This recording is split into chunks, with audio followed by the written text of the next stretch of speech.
Good morning मित्रांनो, सकाळचा blog आहे माझा. विषय आज वेळेचा आहे.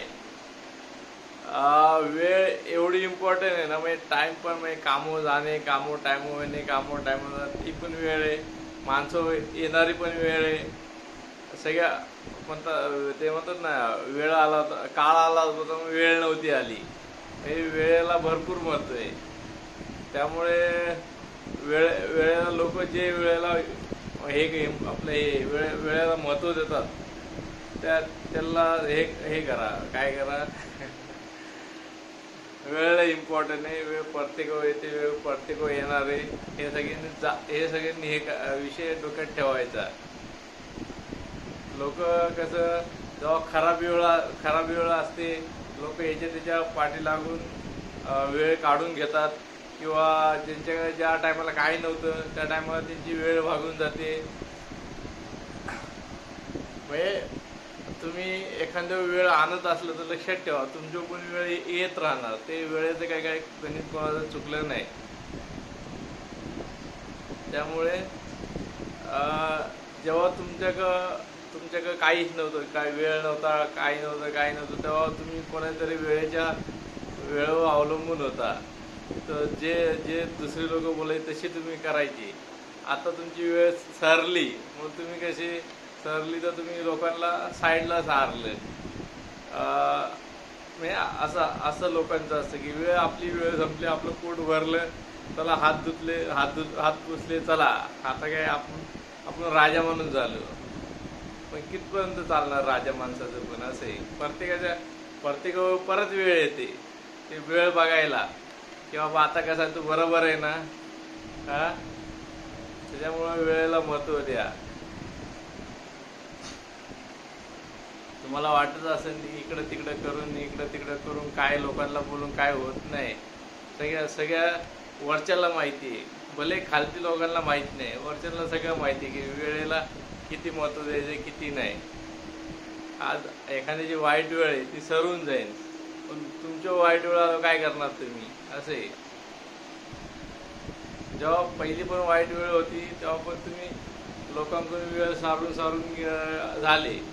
असे वेळेला किंमत द्या, वेळेला महत्त्व द्या.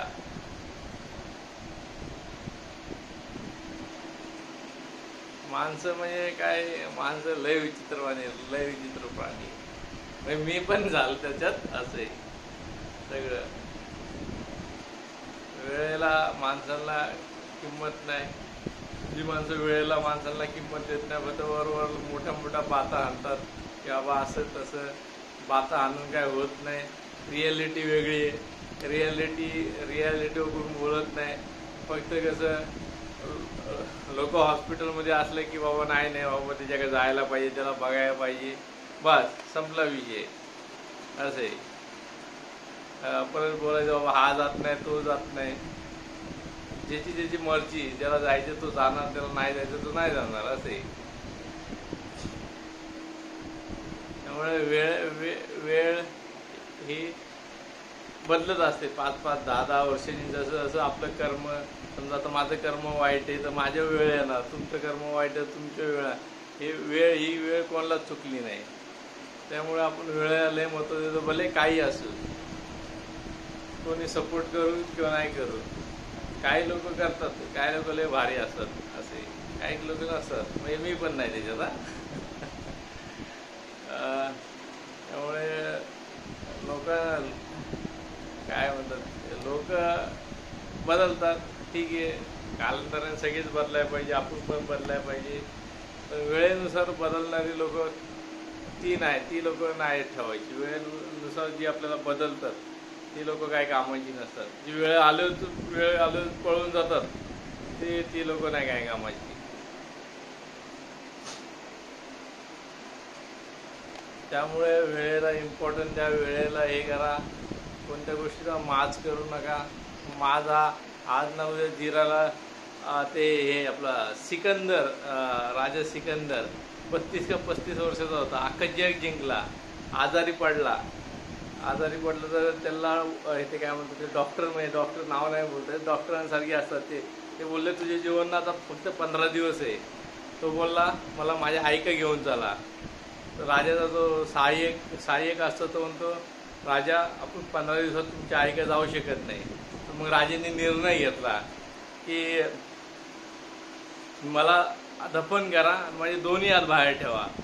त्याच्यामुळे ते गाणं आले, सिकंदर आया था क्या लेके जाएगा, कुछ नहीं लेके जाएगा सिकंदर भी. वयाच्या 35 वर्ष अख्खं जग जिंकून तो त्या आईला भेटू शकला नाही आणि मरण पण आलं त्याला. आणि त्याच्यामुळे त्याने दोन्ही हात कब्राच्या बाहेर ठेवले. ही दुनियेची हकीकत आहे. एवढा मोठा सिकंदर राजा अख्खं त्यांनी जग जिंकलं होतं, तो पण हारला होता कोणाची मृत्यूशी. त्यामुळं लोकांनी सिकंदर नका बनवू. समजलं ना, सिकंदर बनलं की सगळ्यांचे तेच आहे असे. ते कोण काय जिंकले तरी सगळे इथं सोडून जायचे.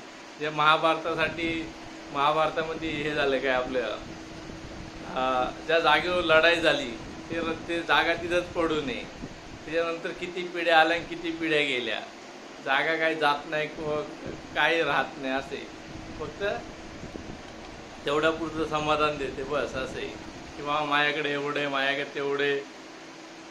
त्यामुळे चला एवढं बोलून मी माझं भाषण संपवतो. जय हिंद, जय महाराष्ट्र. आवडलं तर लाईक करा, फॉलो करा, सबस्क्राईब करा. चला बाय.